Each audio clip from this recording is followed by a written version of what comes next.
सुप्रभात बच्चों पिछली कक्षा में मैंने आपको आपके नवीन संकल्प की पुस्तक से पाठ 11 पढ़ाया था। पाठ 11 जो कि एक कविता थी और इस कविता का शीर्षक था एक सफ़र।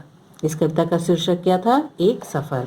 तो इस कविता के भावार्थ के बारे में आपने जाना था, भावार्थ आपने समझा था। तो आगे बढ़ते हुए आइए इस पाठ के जो प्रश्न उत्तर हैं उन पर मैं प्रकाश डालूंगी। पहला है मुख से जो प्रश्न उत्तर हैं उन पर। इसका प्रश्न संख्या 1 है, दाना पककर कहाँ गिरेगा? तो इसका उत्तर होगा दाना पककर धरती पर गिरेगा। ठीक है, तो प्रश्न संख्या 1 पूरा हुआ। प्रश्न संख्या 2 देखिए, पक्षी अपना पेट कैसे भरेगा?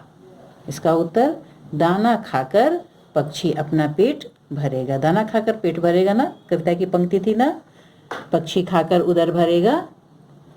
प्रश्न संख्या 3 देखिए, बोरे में बंद दाना कैसा महसूस करता है?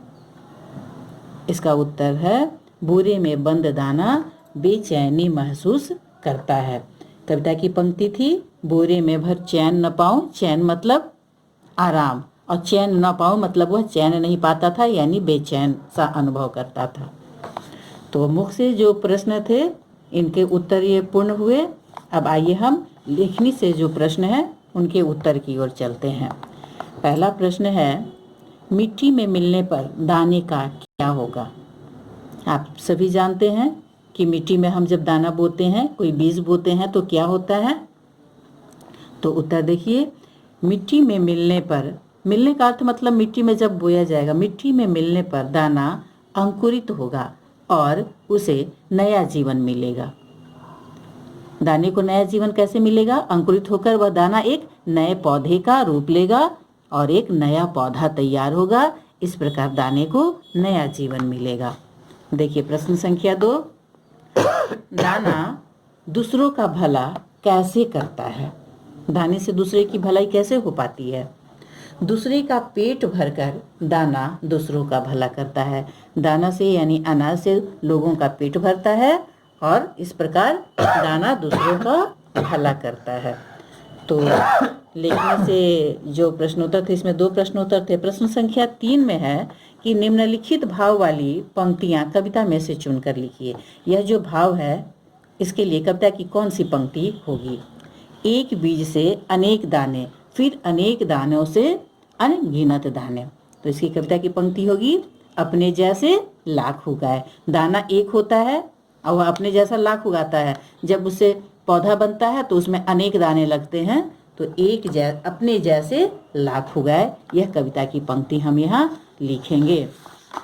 आगे देखिए, इसी प्रश्न का ख, हमारा जीवन कभी समाप्त नहीं होता। यह न कभी बूढ़ा होता है न कभी मरता है। यह मीठे सपने की तरह चलता रहता है। इसके लिए पंक्ति क्या होगी? जीवन अपना अजर अमर है, मीठा सपना एक सफ़र है। तो यह कविता की पंक्ति होगी। आइए ये पृष्ठ हम पूरा ही कर लें। ठीक है, अब देखिए भाषा से के अंतर्गत बात वर्ण की नय संयुक्त, नय क्या है? संयुक्ताक्षर है। तो निम्नलिखित शब्दों में नय से पूरा कीजिए और अर्थ लिखिए। जैसे कि धन्य, नय संयुक्त है, धन्य का अर्थ होता है सफल। उसी प्रकार अ में नय संयुक्त लगाया, अन्य हो गया। अन्य का मतलब अर्थ होता है क्या? दूसरा। व में नय संयुक्त लगाया तो वन्य, वन्य मतलब वन का। जैसे बोलते हैं ना, शेर वन्य जीव है, मतलब वन का जीव है। छ एक संयुक्त व्यंजन है। निम्नलिखित शब्दों में छ भरिए और शब्दों को जोर से पढ़ना। छ भरा तो हो गया अक्षर, यहाँ छ भरा तो कक्षा, यहाँ भरा तो पक्ष और यहाँ छ भरा तो क्षमा। इसी प्रकार देखिए वर्ण विच्छेद है। यहाँ वर्ण विच्छेद किया गया है और वर्णों को मिल करके यहाँ पर लिखना है। जैसे धन्य, इसी प्रकार भ हलंत जोड़ उ क्या हो जाएगा? भू। क हलंत जोड़ ए की, न हलंत जोड़ अ जोड़ व हलंत जोड़ अ, तो न और ये हो गया व, तो हो गया नौ। नौ मतलब नया। तो इतना अभ्यास प्रश्न, प्रश्नोत्तर के साथ इतने अभ्यास प्रश्न भी आप लोगों ने किया बच्चे।